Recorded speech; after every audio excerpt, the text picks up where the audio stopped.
მოგესალმებით ეთერში ახალი ამბები 13 საათზე მე ნინო სალუქვაძე ვარ. თურქმენეთის პრეზიდენტის ვიზიტი საქართველოში გრძელდება. საქართველოს პრემიერ-მინისტრმა სერდარ ბერდიმუჰამედოვს მთავრობის ადმინისტრაციაში უმასპინძლა. მხარეებმა პირისპირ შეხვედრა გამართეს. დღესვე ხელი მოეწერა ერთობლივ განცხადებას, ასევე სხვადასხვა სფეროში თანამშრომლობის შესახებ შეთანხმებებს და ურთიერთგაგების მემორანდუმებს, რის შემდეგაც საქართველოსა და თურქმენეთის პირველმა პირებმა მედიისთვის ერთობლივი განცხადება გააკეთეს. საულმე გობრონიძე გვერდდება მთავრობის ადმინისტრაციიდან თემის დეტალებით.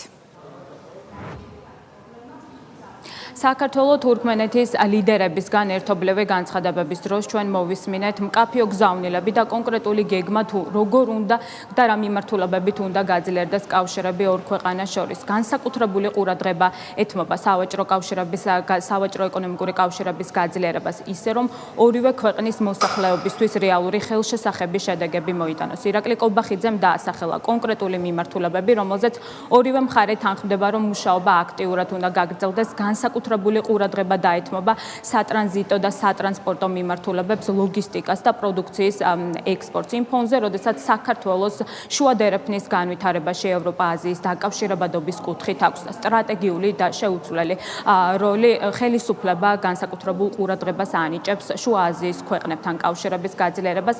საქართველოსთვის კი თურქმენეთი არის სანდო და საიმედო პარტნიორი, გამომდინარე იქიდან, რომ უკვე მრავალი წელია ორ ქვეყანას პირველ რიგში ურთიერთპატივისცემაზე დაფუძნებული თანამშრომლობა აკავშირებთ. დღეს ირაკლი კობახიძემ თურქმენეთის პრეზიდენტს მადლობა გადაუხადა საქართველოს ტერიტორიული მთლიანობისა და სუვერენიტეტის პატივისცემისთვის.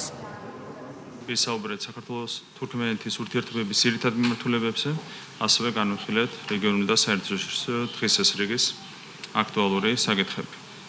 შუა აზია ზოგადად საქართველოსთვის არის განსაკუთრებით საინტერესო რეგიონი. ამ კონტექსტში ჩვენ თურქმენეთს განვიხილავთ როგორც საიმედო პარტნიორს და ჩვენს მეგობარ სახელმწიფოს. ჩვენს ქვეყნებს შორის ჩამოყალიბებული ურთიერთობები ეფუძნება მრავალწლიან მეგობრობას და ურთიერთპატივისცემას, რაც შემდგომი თანამშრომლობისთვის ძალიან მყარ საფუძველს ქმნის. ჩვენ აქტიურად ვადევნებთ თვალს თურქმენეთში მიმდინარე მნიშვნელოვან პროცესებს, ეკონომიკური განვითარების, სატრანსპორტო და ლოგისტიკური შესაძლებლობების გაფართოებისა და სოციალური პროგრესის მიმართულებით. გასული წლების განმავლობაში განხორციელებულმა ფართომასშტაბიანმა ინიციატივებმა და პროექტებმა მნიშვნელოვანი წვლილი შეიტანა ქვეყნის ინფრასტრუქტურის გაძლიერებაში, ეკონომიკური შესაძლებლობების გაფართოებასა და განვითარებისათვის მყარი საფუძვლის შექმნაში. დარწმუნებული ვარ, რომ თურქმენეთი მომავალში წარმატებით გააგრძელებს ამ კურსს, განახორციელებს მნიშვნელოვან პროექტებს და მიაღწევს შემდგომ წინსვლას თურქმენი ხალხის საკეთილდღეოდ. ბატონო პრეზიდენტო, გისურვებთ წარმატებებს თქვენ საპასუხო საქმიანობაში. დელეგაციებთან ერთად ჩვენ გქონდა შესაძლებლობა გაგვემართა გაფართოებული ფორმატის შეხვედრა, რომლის ფარგლებშიც ყურადღება გამახვილდა საქართველოს თურქმენეთის სავაჭრო ეკონომიკური ურთიერთობების შემდგომ გაღრმავებაზე. აღინიშნა, რომ ჩვენს ქვეყნებს შორის არსებობს მნიშვნელოვანი პოტენციალი ვაჭრობის ზრდისა და სხვადასხვა პროდუქციის ექსპორტის ხელშეწყობის მიმართულებით. ასევე განვიხილეთ სატრანსპორტო და ლოგისტიკური კავშირების განვითარების პერსპექტივები, განსაკუთრებული ყურადღება დაეთმო შუა დერეფნის განვითარების მნიშვნელობას და მიმართულებით ძალისხმევის გაძლიერების აუცილებლობას, მათ შორის დამატებითი ტვირთების მოზიდვის კუთხით. ჩვენ ვისაუბრეთ ასევე ტურიზმის სფეროში არსებული შესაძლებლობების უკეთ ათვისებაზე, ტურისტული ნაკადების ზრდისა და ხალხთა შორისი კავშირების კიდევ უფრო გაძლიერების პერსპექტივებზე. საუბარი ასევე შეეხო კულტურისა და განათლების მიმართულებით პარტნიორობასაც. ჩვენ განვიხილეთ საერთაშორისო და მრავალმხრივი ფორმატების ფარგლებში თანამშრომლობის საკითხებით და გამოთქვით მზადყოფნა მომავალშიც აქტიურად გავაგრძელოთ ურთიერთქმედება ამ მიმართულებით. ჩვენს პარტნიორობას საბრძოლოდ უდევს ურთიერთპატივისცემა და ერთმანეთის ხარდაჭერა. სურს კიდევ ერთხელ გამოვხატო მადლიერება თურქმენეთის ხელისუფლების მიმართ საქართველოს სუვერენიტეტისა და ტერიტორიული მთლიანობის ხარდაჭერისთვის. თურქმენეთის პრეზიდენტმა პრემიერ-მინისტრთან გამართული შეხვედრის შემდეგ პირდაპირ თქვა, რომ ამ ვიზიტით საქართველოსა და თურქმენეთს შორის კავშირები სრულიად ახალ ეტაპზე გადადის. თურქმენული მხარისთვის განსაკუთრებით საინტერესოა საქართველოსთან ერთად საერთაშორისო სატრანსპორტო პროექტებში მონაწილეობა, განსაკუთრებით კი კასპიისა და შავი ზღვის დერეფნები, საპორტო ინფრასტრუქტურის ეფექტიანი გამოყენება და ენერგეტიკის ინდუსტრიის, ტექსტილისა და სხვა მიმართულებებით პარტნიორობის გაფართოება. საქართველოს პრემიერ-მინისტრთან ჩვენ გვქონდა მეგობრული და კონსტრუქციული შეხვედრა. შევთანხმდით, რომ გავაფართოოთ პოლიტიკური ურთიერთობები, თანამშრომლობა, დიპლომატიური ძალისხმევა, რათა ჩვენი ურთიერთობა კიდევ უფრო გრძელვადიან პერსპექტივაში გაგრძელდეს. საქართველო თურქმენეთის მთავარი ეკონომიკური პარტნიორი. თურქმენეთი აფასებს საქართველოს კონსტრუქციულ პოზიციას საერთაშორისო დონეზე და აღნიშნავს, თუ რამდენად მნიშვნელოვანი წვლილი შეაქვს საქართველოს დადებითი განვითარების კუთხით. მე მინდა მადლობა გადავუხადო საქართველოს პრემიერ-მინისტრს. ვიხარია, რომ ფართოვდება საერთაშორისო ორგანიზაციებთან, განსაკუთრებით გაეროსთან თანამშრომლობის მექანიზმები. შეხვედრის დროს განსაკუთრებული ყურადღება დაეთმო ჩვენი ურთიერთობების თვისებრივად ახალ დონეზე აყვანას. ვიზიტის ფარგლებში თურქმენეთ საქართველოს ბიზნეს ფორუმზე განვიხილეთ სხვადასხვა საკითხები. მაგალითად, წარმოებული პროდუქციის მიმოცვლა და აღვნიშნეთ, რომ ჩვენ ქვეყნებს აქვთ შესაძლებლობა სავაჭრო მოცულობა გაიზარდოს. ჩვენ განსაკუთრებულ მნიშვნელობას ვანიჭებთ ბიზნეს ურთიერთობებს, ეკონომიკური ურთიერთობის გაძლიერებას და გსურს კიდევ უფრო მრავალფეროვანი გახდეს ჩვენი ეკონომიკური კავშირები. სამხრეთ კავკასია, კასპიის და კავკასიის ქვეყნებს შორის გამავალი მარშრუტის ერთ-ერთი ნაწილია და ამ კონტექსტში ჩვენი ერთობლივი სატრანსპორტო და ლოგისტიკური პორტფელი ძალიან იმედის მომცემ პროექტებს მოიცავს. როგორიც არის მაგალითად ლაპის ლაზული, ლაზურიტის დერეფანი, რომელშიც ასევე შედის ავღანეთი, აზერბაიჯანი, თურქეთი და კასპიისა და შავი ზღვის დერეფანი, რომელიც მოიცავს თურქმენეთს, აზერბაიჯანს, საქართველოს და რუმინეთს. ჩვენი ქვეყნები მონაწილეობენ ტრასეკას სატრანსპორტო დერეფანში და ჩვენ შევთანხმდით, რომ განვაგრძოთ მუშაობა ამ პროექტების ფარგლებში, როგორც ორმხრივ დონეზე, ასევე სხვა მონაწილე მხარეებთან. მიმდინარეობს მოლაპარაკებები, რომელიც ეხება კასპიისა და შავი ზღვის საპორტო ინფრასტრუქტურის გამოყენებას ორმხრივი სარგებლის მისაღებად. ჩვენ გვინდა პარტნიორობა დამყარდეს ენერგეტიკის, სატელეკომუნიკაციო, ინდუსტრიის, წარმოების, ტექსტილის, სამშენებლო და ბევრ სხვა სფეროში. თურქმენ და ქართველ ხალხს ისტორიული კავშირები აქვთ და ეს კავშირები უკვე ახალ კონტექსტში გადადის. ჩვენ განსაკუთრებულ ყურადღებას ვანიჭებთ ჰუმანიტარულ საკითხებზე მუშაობას და შევთანხმდით, რომ სრულად დავუჭერთ მხარს ჩვენი ხალხის სურვილს კიდევ უფრო მეტად გაეცნონ ერთმანეთის მდიდარ კულტურას და მემკვიდრეობას. ასევე გვსურს შეიქმნას პირობები თურქმენეთსა და საქართველოს შორის სახელოვნებო სფეროში თანამშრომლობისთვის. ხელი მოიწერა შეთანხმებებს სამეცნიერო და საგანმანათლებლო სფეროებში, ასევე უნივერსიტეტებს შორის თანამშრომლობის გაფართოების მიმართულებით. ეს ვიზიტი ემთხვევა საქართველოსა და თურქმენეთს შორის დიპლომატიური ურთიერთობების დამყარების 35 წლის იუბილეს. ძალიან კმაყოფილნი ვართ საქართველოს ხელისუფლების წარმომადგენლებთან შეხვედრებისას მიღწეული შედეგებით. ვიმედოვნებთ, ეს კიდევ უფრო გააძლიერებს თურქმენეთსა და საქართველოს შორის თანამშრომლობას. მინდა გისურვოთ საქართველოს მეგობარ ხალხს მშვიდობა, კეთილდღეობა და წარმატება. ორი ქვეყნის ლიდერის ერთობლივ განცხადებებამდე კი გაიმართა საქართველოს პრემიერ-მინისტრსა და თურქმენეთის პრეზიდენტს შორის ჯერ პირისპირ ფორმატში შეხვედრა, შემდეგ კი უკვე გაფართოებულ ფორმატში, სადაც უკვე დელეგაციებმა დარგობრივი მიმართულებებით იმსჯელეს. შეხვედრების დასრულების შემდეგ კი გაფორმდა 24-მდე ურთიერთ თანამშრომლობის მემორანდუმით. ამის შემდეგ კი უკვე ამ ვიზიტის მნიშვნელობის შესახებ ჩვენ მოვისმინეთ ვიცე-პრემიერის შეფასება. მამუკა მდინარაძის თქმით, საქართველოს ხელისუფლების პოლიტიკა შუა აზიის ქვეყნებთან კავშირების გაძლიერების მიმართულებით ემსახურება მთავარ მიზანს, სხვადასხვა მიმართულებით საქართველოს დამოუკიდებლობის ხარისხის გამტკიცებას და რეგიონში პოზიციების გამყარებას.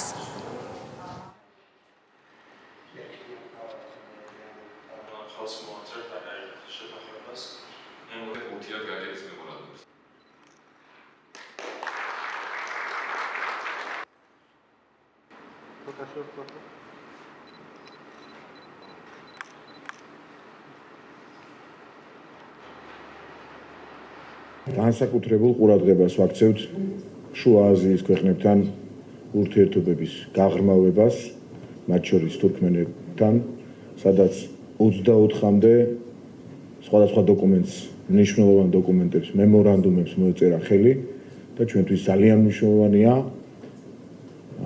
ყველა სფეროში თანამშრომლობა და განსაკუთრებით ეკონომიკური უსაფრთხოების უზრუნველყოფელი თანამშრომლობა, რომელიც გაგრძელდება და ვფიქრობთ, რომ ჩვენი ბოლოდროინდელი ალბათ თქვენთვის ყველასთვის შესამჩნევი ადვილად ურთიერთობა აზიის, განსაკუთრებით შუა აზიის ქვეყნებთან სწორედ ამას ემსახურება და ემსახურება საქართველოს ყველა მხრივ და შემთხვევით არ ვამბობ ამას დამოუკიდებლობის ხარისხის გაძლიერებას და პოზიციების გამყარებას რეგიონში.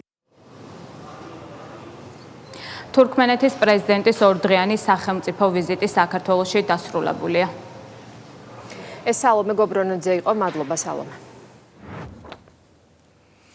საქართველოს საგარეო საქმეთა მინისტრმა მაკა ბოჭორიშვილმა ვაშინგტონში მიმდინარე სამიტზე, რომელიც პოლიტიკური ტერორიზმის ხელახალ გააქტიურებას ეხება, ქვეყნის სუვერენიტეტსა და გამოწვევებზე ისაუბრა. ვიცე-პრემიერმა აღნიშნა, რომ უსაფრთხოების თანამედროვე გამოწვევები პირდაპირ აისახება ეროვნულ ინტერესებზე. ბოჭორიშვილის განცხადებით, რადიკალური ძალები ხშირად დემოკრატიის სახელით მოქმედებენ, თუმცა მათი რეალური მიზანი სახელმწიფო სტრუქტურების დასუსტებაა. მისი თქმით, საქართველო ბოლო წლებში საზოგადოების ხელოვნური პოლარიზაციისა და კონსტრუქციული ორგანოების, მათ შორის სასამართლო და საარჩევნო სისტემების დისკრედიტაციის კოორდინირებული მცდელობების მოწმე გახდა. ვიცე-პრემიერმა შემაშფოთებელი უწოდა საერთაშორისო ინსტიტუტებსა და რეზოლუციების გამოყენებას სუვერენულ სახელმწიფოებზე პოლიტიკური ზეწოლისთვის, რაც მისი თქმით თავად ამ ორგანიზაციების რეპუტაციას და სანდოობას ლახავს. მაკა ბოჭორიშვილი ამერიკის შეერთებულ შტატებში შტატების სახელმწიფო მდივნის მარკო რუბიოს მიწვევით იმყოფება.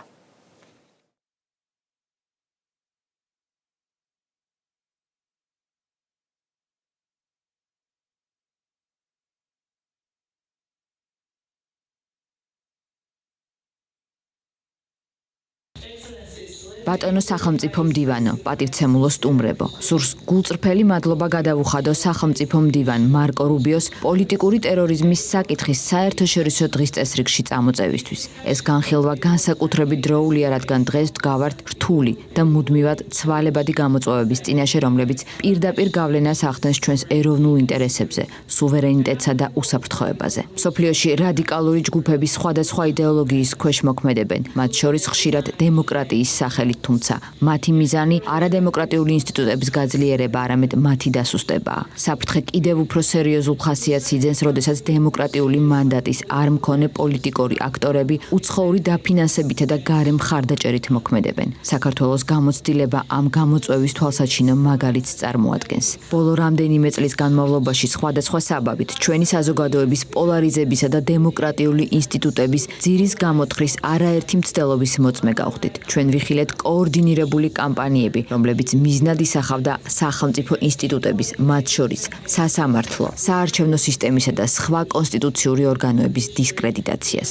ასევე გავხდით მოწმე იმისა, რომ რადიკალური ჯგუფები ძალადობის და საბოტაჟის აქტების პოლიტიკურ ინსტრუმენტად გამოყენებას ცდილობენ. არანაკლებ შემაშფოთებელია მსგავსი ქმედებების ლეგიტიმაციისთვის საერთაშორისო ინსტიტუტების გამოყენება რეზოლუციებისა და სხვა მექანიზმების საშუალებით, რომლებიც მიზნად ისახავს სუვერენულ სახელმწიფოზე პოლიტიკური ზეწოლის განხორციელებას და ამავე დროს ამ ინსტიტუტების რეპუტაციასა და სანდოობას ლახავს. ზოგიერთ შემთხვევაში ამ ქმედებებს უფრო მძიმე შედეგებიც მოყვა. ხელი შეუწყო სახელმწიფოებისა და პარტნიორების შორის ურთიერთობის გაუარესებას, ნდობის შესუსტებას და საერთაშორისო თანამეგობრობაში არასაჭირო დაყოფების წარმოქმნას. ეს ყველა ჩვენგას უნდა აწუხებდეს, რადგან პოლიტიკური ტერორიზმი ყოველთვის არ ვლინდება თვალსაჩინო ფორმით. ის შეიძლება გამოვლინდეს დაშინებით, პოლიტიკური ძალადობითა და დემოკრატიული ინსტიტუტების სისტემური დასუსტების მცდელობით. ეს არის გამოწვევა ყველა იმ დემოკრატიისთვის, რომელიც საკუთარი ინსტიტუტების, სუვერენიტეტისა და თავისი ხალხის ნების დაცვის ერთგულია. ბატონო სახელმწიფო მდივანო, კიდევ ერთხელ გმადლობთ,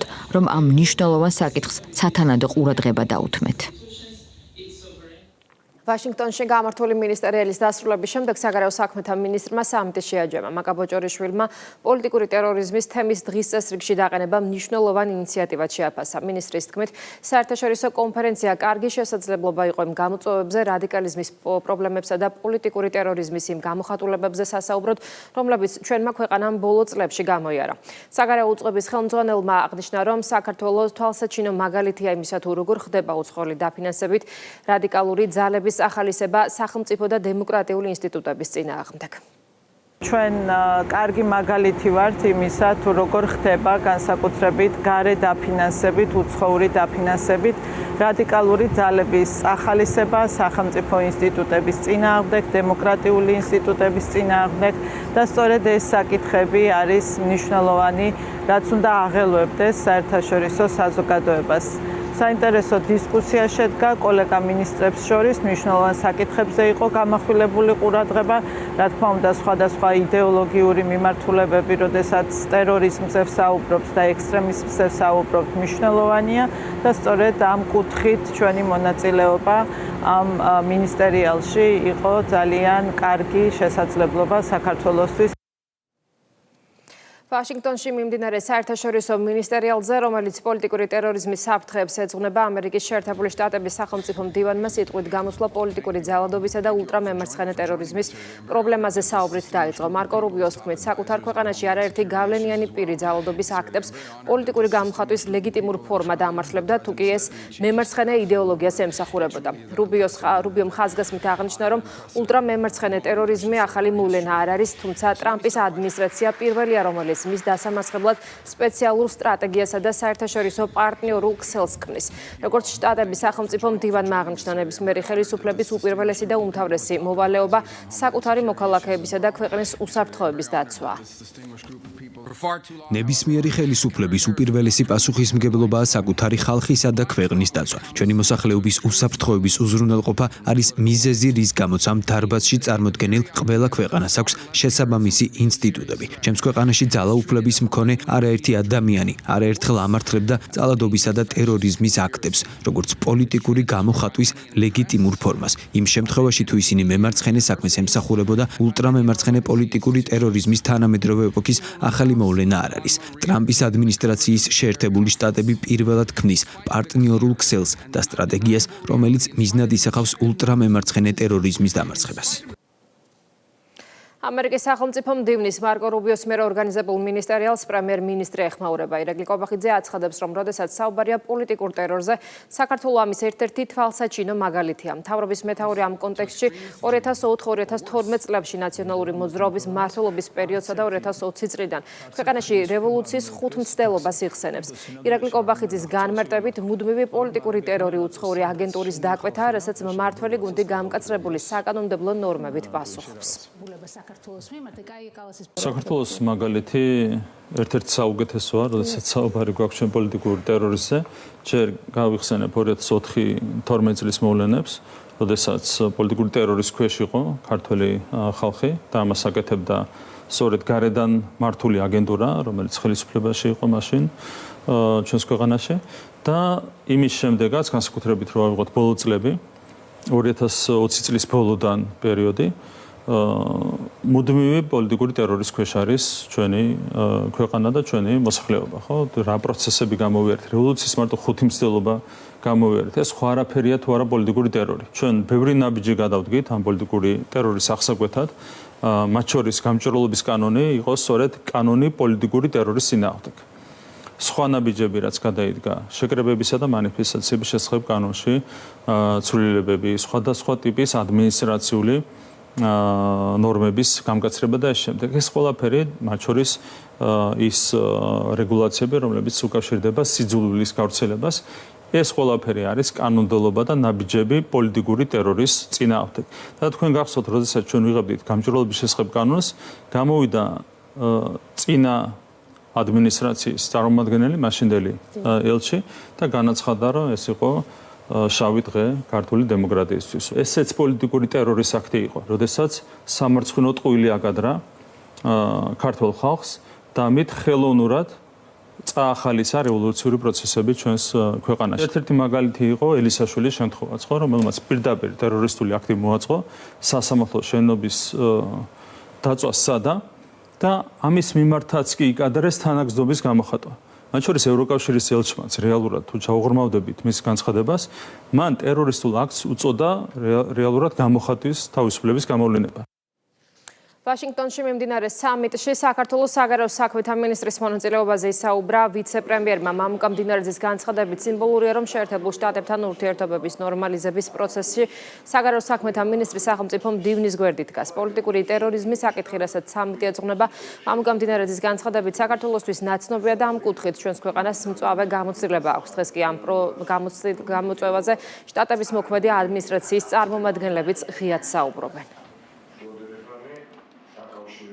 ძალიან სიმბოლურია, როდესაც საქართველოს საგარეო საქმეთა მინისტრი იმ ფონზე, როდესაც საუბარია ურთიერთობების შესაძლო ნორმალიზაციაზე ამერიკის შეერთებულ შტატებთან მის გვერდით დგას, სახელმწიფო მდივნის გვერდით დგას და ზოგიერთი ტელევიზია საერთოდ არ ამჩნევს მაგალითად, მაგრამ ამას განსაკუთრებულ ხარისხში ნუავიტანთ, ჩვეულებრივი ამბავია, ძალიან პოზიტიური ხაზს უსვამ სიტყვებს შესაძლო ნორმალიზების გზაზე. ეს არის ძალიან კარგი ჟესტი მასპინძლების მხრიდან.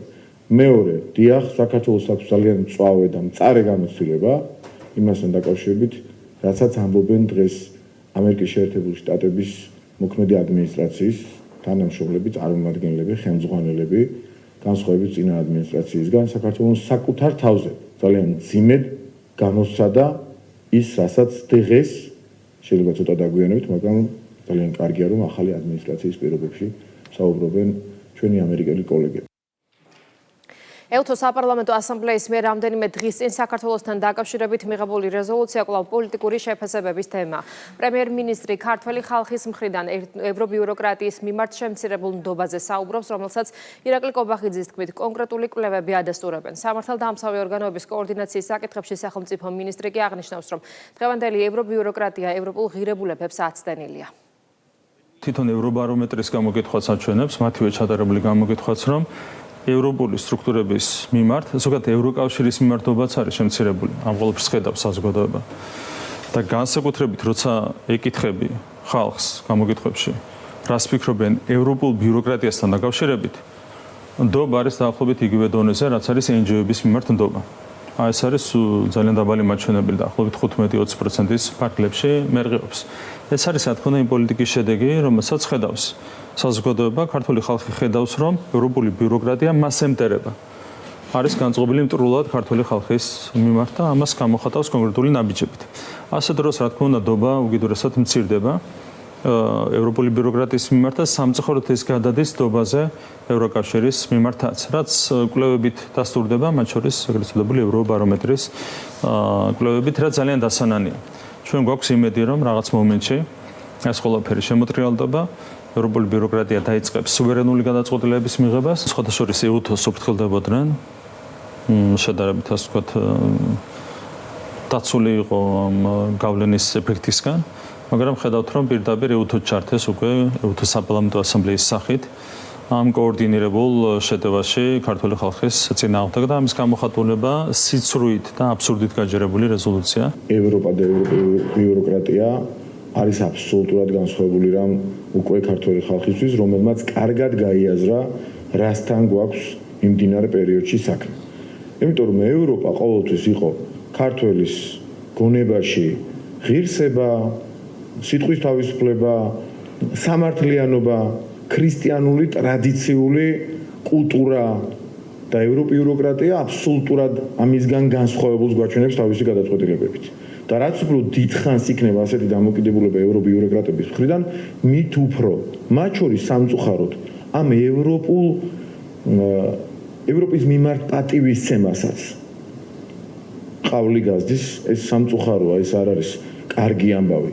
ოღონდ ევროპიუროკრატიის გამოისობით. ისევე როგორც მაგალითად საქართველოში რომ სააკაშვილის მმართველობა დიდი ხანი გაგრძელებული იყო, საქართველოს სინამდვილეში ვიღაცეების თქმით მხოლოდ იქნებოდა შუქურა დემოკრატიის და სინამდვილეში სასაკლაო ხდებოდა ნელ-ნელა ეს ვნახეთ უდანაშაულ ადამიანების რა მნიშვნელობა აქვს ადამიანი როგორია სულ რომ დამნაშავე იყოს ამ ადამიანების სასაკლაო ხდებოდა და რაც უფრო დიდი ხანი იქნებოდა მათი მმართველობა მით უფრო გამძაფრდებოდა და მძაფრდებოდა დღის ამბები ხო რაც უფრო მიწურულს უყენ თავიანთი მმართველობის მით უფრო სასტიკი იყო ის რეჟიმი ადამიანების და საკუთარი სამშობლოს მიმართ ხო და ვიღაცები ცდილობდნენ რომ უმთან მიმართებაში სხვა გადაწყვეტილებებთან მიმართებაში სააკაშვილი მისი რეჟიმი და საქართველოს ერთმანეთთან გაეგივებინათ. დღესაც ვხედავთ ამას, მაგრამ ჩვენ უნდა ვიცოდეთ რომ ევროპა და დღევანდელი ევრობიუროკრატია აბსოლუტურად აცდენილია ერთმანეთს. ევროპული ღირებულებები არის სხვაგან, ევრობიუროკრატიული გადაწყვეტილებები არის სხვაგან და არაფერი დღეს ევროპის მიმართ დამოკიდებულებას ისე არ აზიანებს, როგორც ევროპიუროკრატების გადაწყვეტილებები. როგორ შეიძლება ნდობაზე ვისაუბროთ, ზოგადად, როდესაც ვისმენთ იმ ტიპის განცხადებებს და თუნდაც გადაწყვეტილებებს ხო რეზოლუციების სახით, რომელიც მხოლოდ და მხოლოდ ტყუილით შემოიფარგლება, სიცრუით არის გაჯერებული. ცხადია, ამ ყველაფერს ქართული ხალხი ძალიან კარგად უყურებს, შეფასებასაც აკეთებს, ანალიზსაც აკეთებს და ეს დამოკიდებულება, რაც არის ქართული სახელმწიფოს მიმართ კატეგორიულად მიუღებელია. ადამიანების სიცოცხლით ვაჭრობა დაფასებს სახელმწიფო გუნდი ნიკა გვარამიას მტკიცებას თითქოს ომის დასრულების შემდეგ უკრაინას ტრილიონებს დაახარჯავენ და საქართველოს არაფერი შეხვდება. მამგამდინარაძის შეფასებით გვარამია მოსახლეობის შეცდომაში შეყვანას ტყუილებით ცდილობს. ვიცე-პრემიერი ხას უსვამს, რომ ის მილიარდები, რასაც კიევი იღებს არა დახმარების, არამედ ცესხის სახით გადაეცემა და ვალის დაბრუნება მოსახლეობას, მათ შორის იშვიათი მინერალებითა და სხვადასხვა რესურსებით მოუწევს. რაც უფრო მეტი დაიხარჯება არის კარგი. დასავლეთის მხრიდან ინვესტიციები განხორციელდება იმ ქვეყნებში, რომლებიც იქნებიან მეგობრები დასავლეთის, მათ შორის ალბათ უკრაინას გარდა ამ მეგობრობისა აქვს ეს ძიმე გამოწვევა, როგორც ვიცით, მათ შორის სხვა ქვეყნებში, სადაც ომი არ ყოფილა, მოლდოვაშიც მაგალითად ალბათ ბევრი დასავლური ინვესტიცია შევა, თუმცა ეხა საქართველოსთან მიმართებაში გასაგებია, რომ ასეთი მოლოდინები ვერ გვექნება. ეს წამოწდენა ნიშნავს იმას, რომ მისთვის და მისნაირებისთვის ქართველის სიცოცხლე, ისევე როგორც აღმოჩნდა ვიღაცებისთვის, არ დავაკონკრეტდები უკრაინელების სიცოცხლე, იყიდება ჩვეულებრივად და ძვირად შეუძლიათ გაღიდონ სიცოცხლე ადამიანების. ისინი ნერვიულობენ იმაზე, რომ როგორ არ ჩაერთო საქართველოს ომში და მერე ადამიანების სიცოცხლით როგორ ვერ ივაჭრეს იმ ხალხთან, რომელიც არანაირ ტრილიონებს არავის ახარჯავს ჯერ ერთი. გაავსებენ სესხებით და არა ტრილიონებით, ნაკლებით გაცილებით, ოღონდ სესხებით, მერე მინერალებს, მერე სხვადასხვა რესურსებს, მიწას, წიაღისეულს და ასე შემდეგ წაიღებენ, გადაინაწილებენ და ამისთვის ბრძოლაში იქნებოდნენ ისინი წარმატებულები, ისინი რომ ხელისუფლებაში ყოფილიყო. გარეთ მათი პატრონები უფრო ნერვიულობენ ამაზე, რომ საქართველოში ეს ვერ მოახერხეს, იმიტომ რომ საქართველოს არის ბოლო პერიოდში განსაკუთრებით გამოკვეთილი ლიდერი დამოუკიდებლობის ხარისხით. წარმოუდგენელი განცხადება მოვისმინეთ Deep State-ის წარმომადგენლის მხრიდან, კონკრეტულად გვარამიამ გააკეთა აღნიშნული განცხადება, რომ მას შემდეგ, რაც უკრაინა მოიგებს ომს, ტრილიონებს დაახარჯავენ და საქართველოს არაფერი არ შეხვდება. ეს კიდევ ერთი დასტურია იმისა, რომ Deep State და მის აგენტურა დღემდე მისდირის იმას, რომ საქართველოს არ აყვა მათ ავანტიურას, არ ჩაერთო ომში და ქვეყანაში არ გახსნა მეორე ფრონტი. ეგრეთ წოდებული რიყის დოქების დემონტაჟის საკითხზე დღეს კომენტარი გააკეთა ვიცე-პრემიერმა მამგამდინარაძემ. მისი განცხადებით, შენობა უხარისხოდ ყოველგვარი ფუნქციის გარეშე ააგეს, მასში არ არის კონდიცირება და ვერ აკმაყოფილებს სტანდარტებს. ამასთან ამ დრომდე ვერც ერთმა ინვესტორმა მისთვის რაიმე ფუნქციური დატვირთვის მოძებნა ვერ მოახერხა. მამგამდინარაძის თქმით, ეგრეთ წოდებული რიყის დოქების მეპატრონეები, რომლებსაც მისი დემონტაჟის გადაწყვეტილება მიიღეს, მზად არიან შენობის დაშლის შემდეგ. სურვილის შემთხვევაში ის ნებისმიერ პირს საჩუქრად გადასცენ.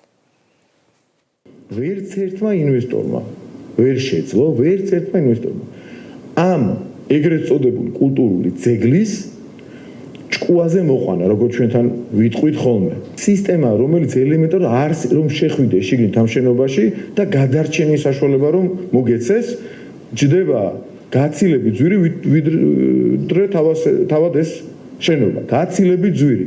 შეუძლებელი გახდა, რომ აი ყველა ვინც კი ოდნავ შეხებაში იყო ამ შენობასთან, ამბობდა, რომ ჯერ ერთი უხარისხოდ ნაშენები, უხარისხოდ, მხოლოდ და მხოლოდ ვიზუალზე გათვლილი.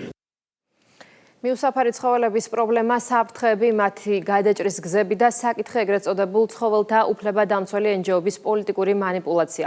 ერთიანი ნეიტრალური საქართველოს ხელისუფლებას მიმართავს. პარტიაში მიაჩნიათ, რომ ეგრეთ წოდებული ცხოველთა უფლებადამცველი მიუსაფარი ცხოველების საკითხს პოლიტიკური დაპირისპირების ინსტრუმენტად იყენებენ. ნეიტრალურ საქართველოში განმარტავენ, რომ აღნიშნული ჯგუფები წარმოადგენენ უცხოეთიდან მართულ ფსევდოლიბერალებს, რომლებიც მანამდე საზოგადოებას ომში ჩართვისა და მეორე ფრონტის გახსნისკენ უბიძგებდნენ, ახლა კი მიზანმიმართულ манипуляციას ეწევიან. ნეიტრალურ საქართველოში ქუჩებში მიუსაფარი ცხოველების რაოდენობის უკონტროლო ზრდით გამოწვეულ საფრთხეებზე ამახვილებენ ყურადღებას. პარტიაში მოუწოდებენ ხელისუფლებას კომპლექსურად მიუდგნენ საკითხს, არ მისცენ უცხოეთიდან მართულ ჯგუფებს манипуლირების საშუალება და ცხოველების ქუჩაში მძიმე პირობებში დატოვების ნაცვლად მსოფლიო გამოცდილების გათვალისწინებით სელექციური ევთანაზიის გამოყენების შესაძლებლობა განიხილონ. ერთიანი ნეიტრალური საქართველოს სახელით გვსურს მივმართოთ ქართული ოცნების ხელისუფლებას ფსევდოლიბერალური ჯგუფებისგან თავს მოხვეულ საკითხთან დაკავშირებით, რომელიც ჩვენთვის და მოსახლეობის დიდი ნაწილისთვის გაუგებარი მიზეზების გამო აქტუალურობას არ კარგავს. მსოფლიოში მიმდინარე უმნიშვნელოვანესი გეოპოლიტიკური პროცესების ფონზე, როდესაც რეგიონში უსაფრთხოების ეკონომიკური და საგარეო პოლიტიკის მიმართულებით ურთულესი გამოწვევებია, საქართველოს ხელისუფლება კვლავ ვერ ახერხებს საზოგადოებისთვის იმის ჩვენებას, რომ სახელმწიფო სწორად განსაზღვრავს პრიორიტეტებს და რომ საზოგადოებრივი დისკუსია რეალურ პრობლემებზეა ორიენტირებული. განსაკუთრებით საგანგაშოა ხელისუფლების უუნარობა სათანადო პასუხი გასცეს უცხოეთიდან დაფინანსებულ იმ ჯგუფებს, რომლებიც თავს ცხოველთა უფლებების დამცველებად ასაღებენ, თუმცა სინამდვილეში მათი საქმიანობა ნებისმიერი თემის პოლიტიკური დაპირისპირების ინსტრუმენტად გამოყენებას ემსახურება. ეს ეგრეთ წოდებული ცხოველთა უფლებადამცველი NGO-ები, რომლებიც მიუსაფარი ცხოველების თემით მანიპულირებენ ძირითადად ისევ ის ფსევდოლიბერალები არიან, რომლებიც ომში ჩართვისა და მეორე ფრონტის გახსნისკენ უბიძგებდნენ საზოგადოებას. ზოგადად ცხოველთა უფლებების დაცვა და ეკოაქტივიზმი, ეს ორივე მიმართულება ერთიანდება მემარცხენე ლიბერალური იდეოლოგიის ქოლგის ქვეშ და რეალურად ორივე პოლიტიკური ინსტრუმენტია კონკრეტული ძალების ხელში, რასაც არც ბუნების გადარჩენის სურვილთან და არც ცხოველების დაცვასთან არანაირი კავშირი არ აქვს. ყველაზე ნათელი მაგალითი ეგრეთ წოდებული ეკოაქტივისტი გრეტა ტუნბერგია, რომელიც სხვადასხვა პოლიტიკური და ეკონომიკური ინტერესის გატარებას ემსახურება. ქართულმა საზოგადოებამ ის ჩვენს ქვეყანაში ძიხილა, როდესაც რევოლუციური პროცესების მხარდასაჭერად ჩამოვიდა. ისევე როგორც გლობალურად, საქართველოს შემთხვევაშიც მათი მიზანი არა ცხოველთა დაცვა, არამედ სახელმწიფოზე ზემოქმედებაა, რათა მთავარი ღირებულება ადამიანით და მისი კეთილდღეობა კი არა ცხოველების გამოგონილი უფლებები გახდეს. ხელისუფლებისგან ითხოვენ, რომ მოსახლეობის კეთილდღეობაზე ზრუნვის ნაცვლად მიუსაფარი ძაღლებისთვის თავშესაფრების მოწყობაზე ზრუნავდეს. ანუ მათი ამოცანა იმგვარი ვითარების რომელიც ქვეყანას დააზიანებს. თუკი მიუსაფარი ცხოველების რაოდენობა ქუჩებში უკონტროლოდ გაიზრდება, მოიმატებს ადამიანებზე თავდასხმის და დაკბენის რისკიც, რაც უსაფრთხოების, ჯანმრთელობისა და ტურიზმის კუთხით სერიოზულ გამოწვევად იქცევა. ასეთ პირობებში დაზარალდებიან როგორც საქართველოს მოქალაქეები, ისე უცხოელი ვიზიტორებიც, ხოლო თუკი ეს პროცესი უკონტროლოდ გაგრძელდება, ქვეყანაში შეიქმნება გარემო, რომელიც უარყოფითად დაისახება როგორც ტურისტულ მიმზიდველობაზე, ისე მოსახლეობის ყოველდღიურ ცხოვრებას. საბოლოოდ საზოგადოებისთვის გაუსაძლისი პირობების შექმნა და სახელმწიფოს მუდმივი კრიზისების რეჟიმში გადაყვანა სწორედ ის შედეგია, რომლის მიღწევასაც ისინი ცდილობენ. მათი მიზანი არა პრობლემების მოგვარება, არამედ ქვეყნის მუდმივ დაძაბულობასა და არასტაბილურობაში დატოვებაა. ამ ფონზე სრულიად გაუგებარია, რომ მმართველი გუნდი ქვეყნის მტრების ეგრეთ წოდებული არასამთავრობო ორგანიზაციების კრახს მიყვება და ისეთ აბსურდულ დაპირებებს აძლევს, რომლის ანალოგი რთული სანახავია. თავად განსაჯეთ, მაგალითად ბათუმში ხელისუფლება აშენებს ძაღლების თავშესაფარს, რომლის საერთო ღირებულება თითქმის 9 მილიონი ლარია. ანუ 9 მილიონი ლარი უნდა დაიხარჯოს ბიუჯეტიდან ძაღლების თავშესაფარზე მაშინ, როდესაც მოსახლეობის ნაწილს ელემენტარული საცხოვრებელი პირობები არ აქვს. მიგვაჩნია, რომ ეს პრობლემის მოგვარების ნაცვლად ვითარებას ჩიხში შეიყვანს, რადგან ქვეყანაში სხვადასხვა სტატისტიკით 350,000-დან 400,000-მდე მიუსაფარი ძაღლია და ჩვენი ეკონომიკის პირობებში შეუძლებელია ასეთი რაოდენობისთვის თავშესაფრების აშენება. ქართულ ოცნებას უნდა ესმოდეს, რომ თუ ერთხელ დახვება არასამთავროთა მოთხოვნებს, ზემოქმედება კიდევ უფრო გაიზრდება და სახიფათო სპირალში გახვევს ხელისუფლებას.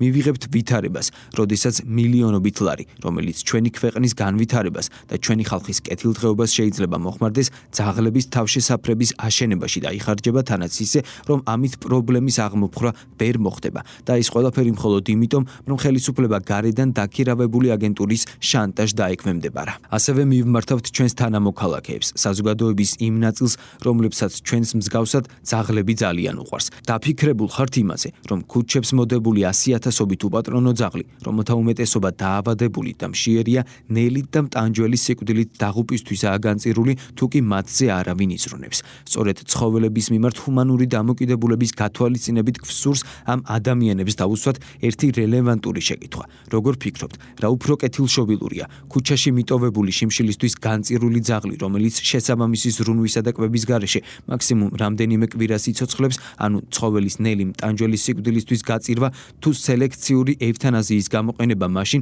როდესაც სხვა გამოსავალი არ გვაქვს. მიგვაჩნია, რომ უფრო არაჰუმანური ცხოველის შიმშილით სიკვდილისთვის გაწირვა და ქუჩაში დატოვებაა.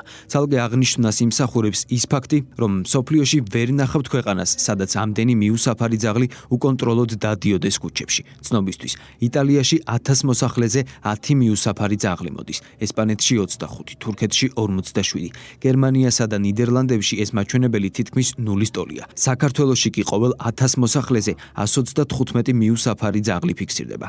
იქ, სადაც მაჩვენებელი დაბალია, ეს შედეგი არ მიუღიათ მხოლოდ თავშესაფრების აშენებით და მიდგომა გაცილებით კომპლექსურია, რომელიც მრავალმხრივ პასუხისმგებლობებს მოიცავს, ნაცვლად მთელი ტვირთის სახელმწიფოზე დაკისრებისა. ნუ თუ არავინ ფიქრობს იმ რისკ ფაქტორებზე, რომლებიც ამდენი უპატრონო ცხოველის ქუჩაში ყოფნას უკავშირდება. რატომ არავინ იმჩნევს, რომ უამრავი ადამიანია უკვე დაკბენილი და დაზარალებული. ამ პროცესის შეჩერება კი შეუძლებელი იქნება, თუ რაიმე ფუნდამენტური ნაბიჯი არ გადაითქმება. საინტერესოა ისიც, თუ სადამდე ეყოფათ უტიფრობა ეგრეთ წოდებულ უფლებადამცველებს, რომლებიც ხელისუფლებას უკიჟინებენ ძაღლებს სტერილიზაცია გაუკეთეთ აცერით და ქუჩაში დააბრუნეთო. ეს ჰუმანური გამოსავალი არ არის, ვისაც ძაღლი ჰყავს, კარგად იცის, რამდენი ზრუნვა კვება და მოვლა სჭირდება მას. ქუჩაში დაბრუნებით კი ცხოველს ისევ შიმშილისა და დაავადებებისთვის ვწირავთ, მოსახლეობას კი საფრთხის წინაშე ვაყენებთ. ამ ადამიანების პოლიტიკურ მიკერძოებაზე და ღირებულებით სისტემაზე არაფერს ვიტყვით, რადგან მათი უმრავლესობის ძირითადი და მთავარი საქმიანობის შესახებ მოსახლეობა მისედაც ყველაფერი კარგად იცის, მაგრამ საინტერესოა, თუ კი ასე შესტკიბათ მიუსაფარ ცხოველებზე გული, რატომ თავად არ შეიფარებენ არა ერთ ან ორ, არამედ რამდენიმე ცხოველს და მთელ საზოგადოებას არ უჩვენებენ მაგალითს. დარწმუნებული ვართ, ეგრეთ წოდებული უფლებადამცველების უმრავლესობას ერთი ძაღლიც კი არ ეყოლებათ შინ. ბუნებრივია შეკითხვები ჩნდება არა მხოლოდ ეგრეთ წოდებულ უფლებადამცველებთან, არამედ იმ ადამიანებთან მიმართებითაც, რომლებიც მიუსაფარ ცხოველებთან დაკავშირებით მხოლოდ სოციალურ ქსელებში აქტიურობენ და ხელისუფლებას აკრიტიკებენ მაშინ, როდესაც პრაქტიკაში ამ ძაღლების მიმართ არანაირი ემპათია არ აქვთ, რადგან ადამიანს, რომელსაც რეალურად აწუხებს ეს პრობლემა, თავადაც შეუძლია მის მოგვარებაში საკუთარი თუნდაც მცირედი წვლილი რამდენიმე ძაღლის შეფარებით და მოვლით შეიტანოს. რეალურად უკვე არაერთხელ დადასტურდა, რომ როგორც ეგრეთ წოდებული NGO-ების წარმომადგენლების უმრავლესობა, ისე ეგრეთ წოდებული სამოქალაქო აქტივისტები არ არიან ძაღლებზე და მიუსაფარ ცხოველებზე მზრუნველი ადამიანები. ისინი ცრუ ემოციების და წარმოდგენების შექმნით მოსახლეობის შეცდომაში შეყვანას ცდილობენ, რადგან ზოგადად ცხოველებთან, განსაკუთრებით კი ძაღლებთან, ადამიანების უმრავლესობას დადებითი ემოციური დამოკიდებულება და კავშირი აქვს. აღნიშნული NGO-ები სწორედ ამ ემოციებით მანიპულირებენ და საზოგადოების ნაწილს მიუსაფარ ცხოველებზე ზრუნვის საკითხით მთავრობის, სახელმწიფოსა და ყველა იმ ადამიანის თუ ძალის წინააღმდეგ განაწყობენ, ვისაც ამ პრობლემასთან დაკავშირებით რაციონალური პოზიცია აქვს. რაციონალური პოზიცია შეიძლება იყოს მხოლოდ ერთი, რომელიც მსოფლიოს არაერთ წამყვან ქვეყანაშია აპრობირებული, მათ შორის იმ ევროკავშირის ქვეყნების უმრავლესობაში, რომლისკენაც ქართულ ოცნებას საქართველო მიხავს.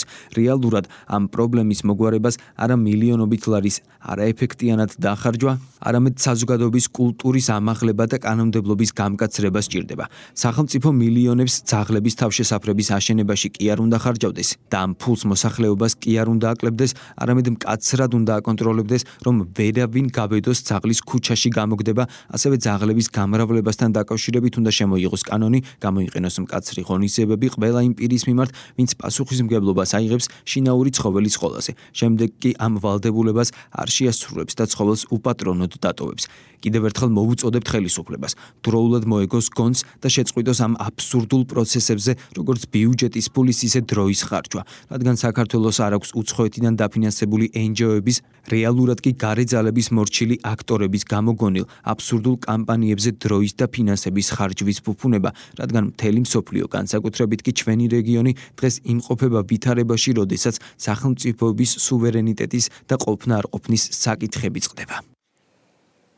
სამართალდამცველებმა ბათუმის საერთაშორისო აეროპორტში განსაკუთრებით დიდი ოდენობით ნარკოტიკული საშუალების საქართველოში უკანონოდ შემოტანის ფაქტი აღკვეთეს. დაკავებულია უცხო ქვეყნის მოქალაქე. ბრალდებულის პირადი და ხელბარგის ჩხრეკის შედეგად იფტკიცება დამოიღეს განსაკუთრებით დიდი ოდენობით ნარკოტიკული საშუალება, მათ შორის MDMA და კოკაინი. დანაშაული 20 წლამდე უვადო თავისუფლების აღკვეთას ითვალისწინებს. აჭარის პოლიციამ დიდი ოდენობით თანხის თაღლითურად დაუფლების ბრალდებით ერთი პირი დააკავა. გამოძების ინფორმაციით ბრალდებულმა მოქალაქემ უტყუებით დაარწმუნა, რომ მას ბათუმში საცხოვრებელი ბინის შეძენა და სარემონტო სამუშაოების განხორციელებაში დაეხმარებოდა, რის სანაცვლოდ ეტაპობრივად მარტს საწინააღმდეგო დაეუფლა მისი კუთვნილ თანხას 171.000 ლარამდე. დანაშაული 10 წლამდე თავისუფლების აღკვეთას ითვალისწინებს.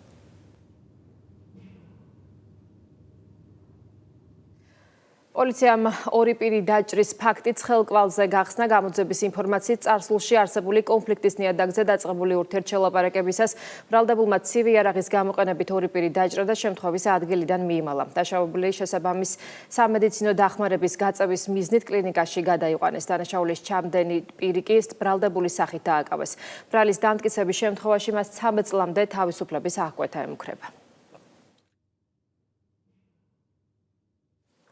კიდევ ერთი რეკრეაციული სივრცე დიდ დიღომში მესამე მიკრორაიონის 30-ე კორპუსის მიმდებარედ ახალი სკვერი მოეწყო.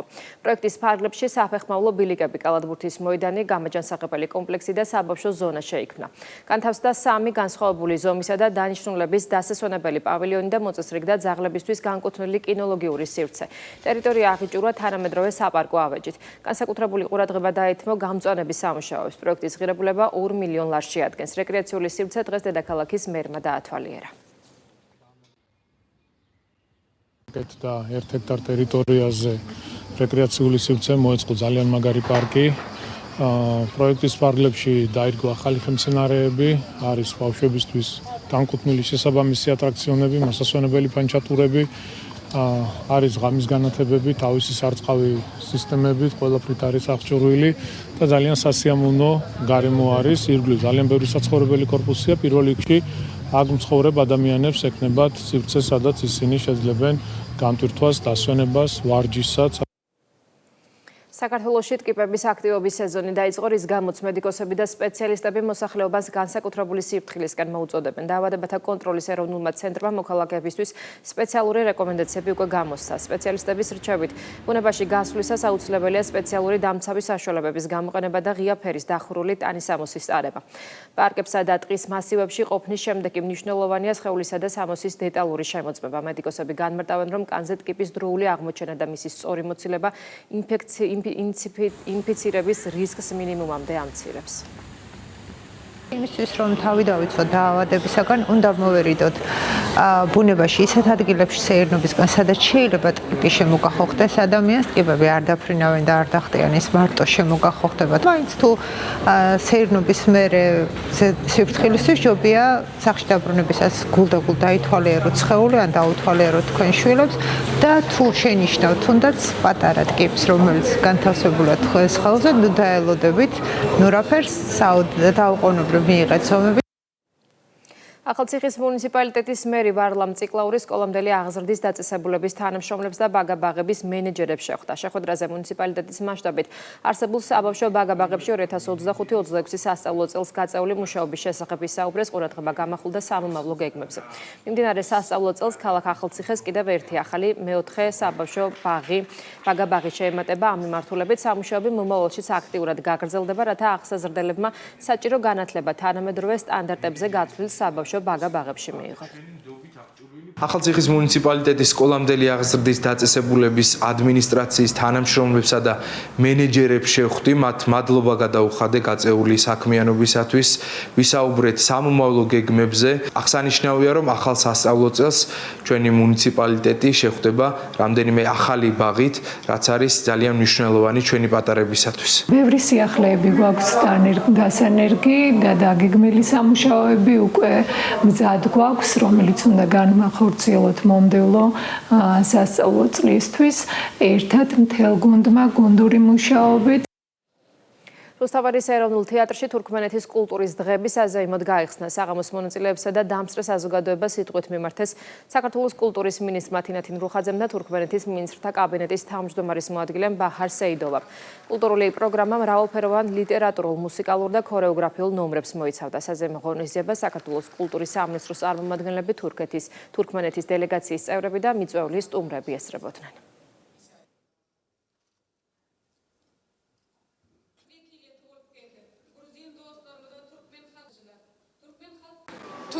სახელმწიფო ვიზიტთან დაკავშირებით დაიწყო თურქმენეთის კულტურის დღეები საქართველოში. სავსე იყო რუსთაველის თეატრი და ძალიან კარგად მიიღო დამსწრე საზოგადოებამ თურქმენეთის კულტურა, წარმოდგენილი იყო როგორც პროფესიული, ისე ხალხური შემოქმედება და ვფიქრობ, რომ ბევრი კოლაბორაციაა შესაძლებელი ქართველ და თურქმენ არტისტებს შორის. თურქმენეთის პრეზიდენტი სერდარ ბერდიმუჰამედოვის სახელმწიფო ვიზიტი საქართველოში მაღალ დონეზე მიმდინარეობს. ვიზიტის ფარგლებში თანამშრომლობის მრავალი პერსპექტიული მიმართულება განვიხილეთ. სწორედ ამ ვიზიტის ფარგლებში საქართველოში თურქმენეთის კულტურის დღეები იმართება. შოთა რუსთაველის სახელობის ეროვნულ თეატრში ჩატარდა კონცერტი, რომელშიც მონაწილეობდნენ თურქმენეთის არტისტები, კულტურისა და ხელოვნების სფეროს წარმომადგენლები. ღონისძიებაზე წარმოდგენილი იყო თურქმენეთის ხალხური შემოქმედება და ქვეყნის კულტურული მიღწევები. განსაკუთრებით სასიხარულოა, რომ კონცერტს უამრავი მაყურებელი დაესწრო. მომღერლები, მოცეკვავეები და მუსიკოსები საქართველოს დედაქალაქში ჩვენი ეროვნული ტრადიციული სიმღერებით, საცეკვაო ნომრებითა და მრავალფეროვანი კულტურული პროგრამით ჩამოვედით. ჩვენი ტრადიციული სამოსი, სადაც არ უნდა წარვდგეთ, ყოველთვის განსაკუთრებულ ყურადღებას იპყრობს. თითოეული მათგანი ჩვენი ქალებისა და გოგონების ხელითაა დამზადებული და ჩვენთვის განსაკუთრებულად ძვირფასი. ახალი ამბები პირდაპირ ეთერში 16 საათზე დაბრუნდება დროებით.